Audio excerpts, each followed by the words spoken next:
do a second reading in block. Clerk will read the title to the second bills on block. H.R. 251, an act to extend by 2 years the Chemical Facility Anti-Terrorism Standards Program of the Department of Homeland Security and for other purposes. H.R. 264, an act making appropriations for financial services and general government for the fiscal year ending September 30, 2019, and for other purposes. H.R. 269, an act to reauthorize certain programs under the Public Health Service Act, and so forth, and for other purposes. In order to place the bills on the calendar under the provisions of Rule 14, I would object to further proceeding in block. Objection having been heard, the bills will be placed on the calendar. So, Madam President, all week I've been outlining the humanitarian and security crisis at our nation's southern border.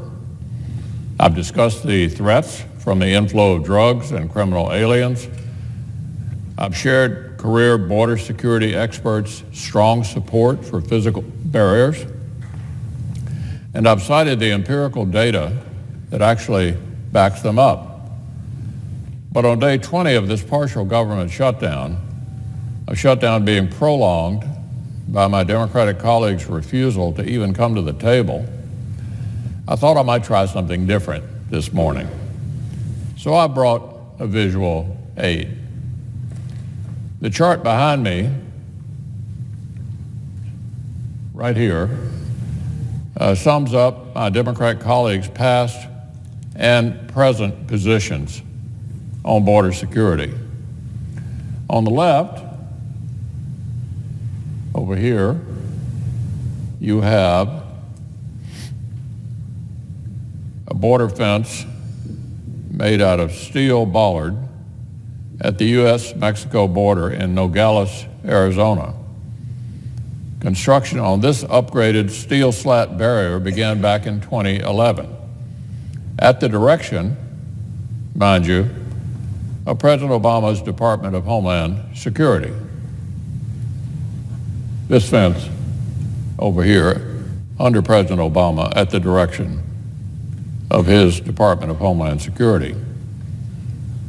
Just 5 years prior, Senator Obama joined with then Senator Hillary Clinton, the current Democratic leader, and several other Democrats when they all voted to authorize 700 miles of physical barriers under the Secure Fence Act of 2006.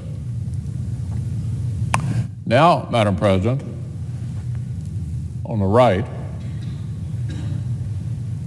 we have an example of a barrier like those the new Speaker of the House has recently described as immoral.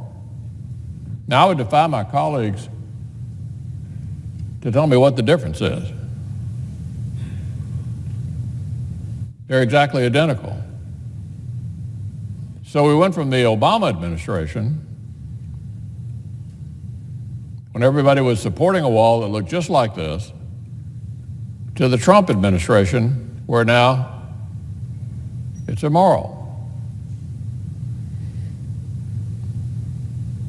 The kind of barrier all of a sudden the Democrats are so opposed to that they want to prolong the partial government shutdown.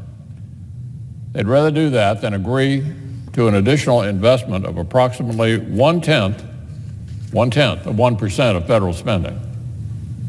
Identical walls, exactly alike. When President Obama was there, they were for it, and President Trump's there, they're not. As I said, it's the same photograph twice, basically. I do that to underscore the point that the Trump administration is requesting funding for the same kinds of physical barriers that the Obama administration was actually proud to build, bragged about it. Fencing with spaced slats that allow visibility made with reinforced steel.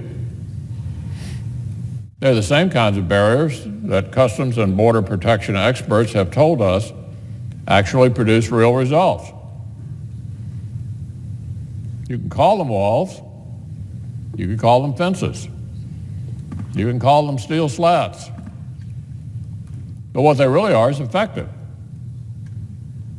That's what they are. Call them what you will. They're effective.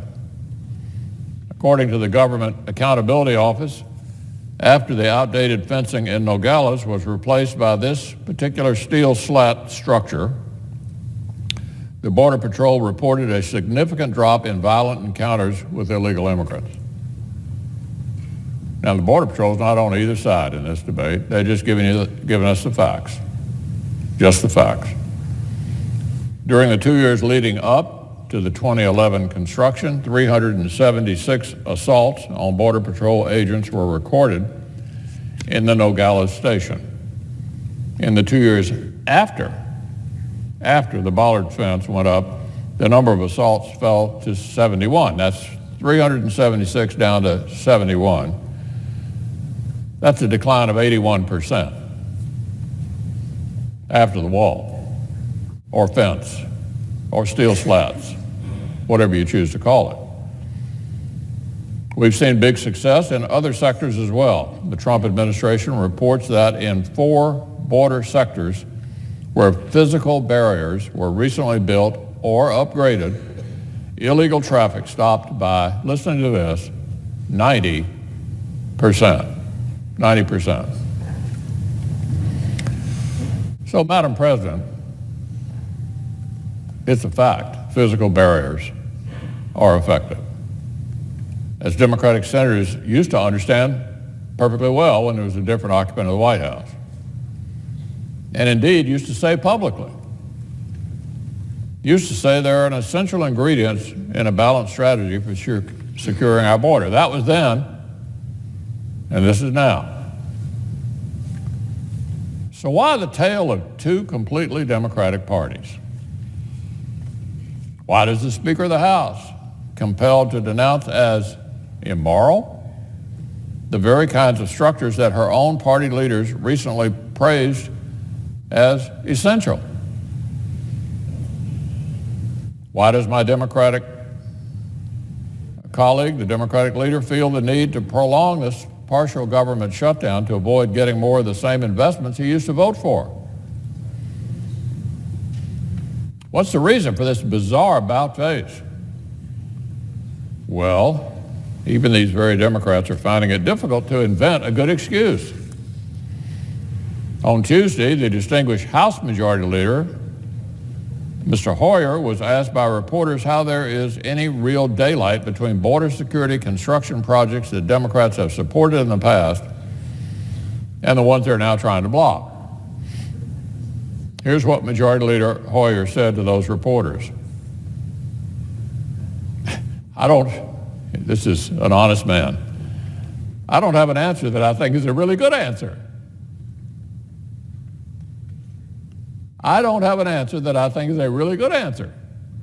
That's the Majority Leader of the House of Representatives. Well, Madam President, the reason is there isn't a good answer. There's no credible answer to this massive flip-flop. So we all know what the real reason is. My Democratic colleagues are operating purely on political spite directed at the President of the United States.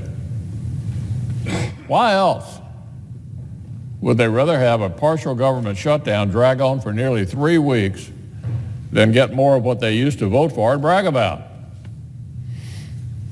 Why else would they plug their ears and refuse to listen to the experts out on the ground who do this kind of work? Like President Obama's own former Border Patrol chief, who stated just days ago, and this is a direct quote, I cannot think, this is the Border Patrol chief under President Obama. Here's what he said. I cannot think of a legitimate argument why anyone would not support the wall as part of a multi-layered border security issue. So remember, Madam President, the proposal we're talking about today would represent 1/10 of 1% of federal spending for this year, 1,000th. So with a straight face, Democrats are trying to convince the country that the federal government simply cannot reopen, that they simply cannot negotiate with the president, because the sky would come crashing down if we invest 1,000th of federal spending in proven border security solutions.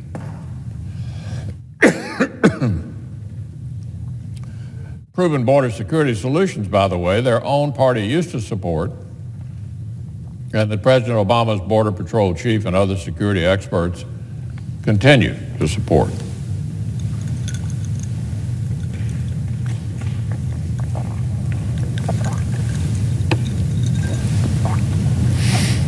So let's call it what it is. A flip-flop that is not based on principle or on evidence, but solely on the fact that President Trump is the occupant of the White House. So Republicans support the president's common sense requests. The experts on the ground who actually risk their own safety to secure our nation, they support it. Even the 2006 versions of President Obama, Secretary Clinton, and the Democratic leader supported it. But today's Democrats now say the same fencing and barriers that were A-OK when President Obama was in the White House are now immoral, because President Trump is the one making the request.